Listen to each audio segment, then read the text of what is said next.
fikir veya kitlelere yön veren aksiyon adamlarının birçoğu Şubat ayında Hakk'ın rahmetine kavuştu. Bizler de elhamdülillah Hz. Muhammed'in ümmeti olarak nesilden nesile küfre karşı mücadeleyi hep birbirlerine ümmeti Muhammed emanet etmiş. İslam dinini, İslam'ın ne şekilde yaşanacağını nesilden nesile hep birbirlerine emanet etmiştir. Ve bu emanete Müslümanlar bugüne kadar sahip çıkmışlar.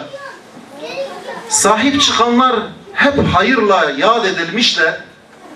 Ama bu İslam'a sahip, bu İslam emanetine sahip çıkanlar ve küfre karşı, imana savaş açanlara karşı en samimi olan Müslümanlar, ki onlar şehitlerdi, şehitlerimizdi, en samimi olan onlardı ve onlar da bize bu güzel mirası, İslam'ı ve İslami mücadeleyi emanet bıraktılar.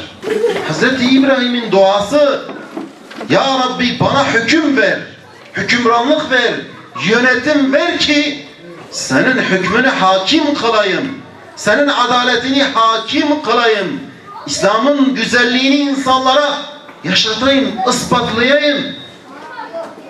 Evet, İslam bunu istiyor şehitten.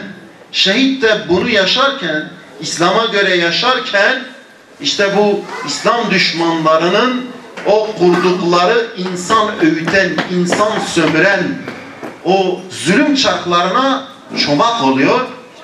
Bu hesaplarını bozuyor. İslam Müslümanlarla ilgili, İslam coğrafyasıyla ilgili çirkin hesaplarını bozuyor, onları zora koyuyor ve bu sefer şehidin canına kastetmeye karar veriyorlar ve şehit bu sefer şehadete kavuşuyor. Mesele bu. Şehidin şehit olmasının ana nedeni budur kardeşler. Şehidin duygusu budur. Şehidin tek gayesi var. İslam'ı Allah Azze ve Celle'nin istediği şekilde yaşamaktır. Başka bir gayesi yoktur.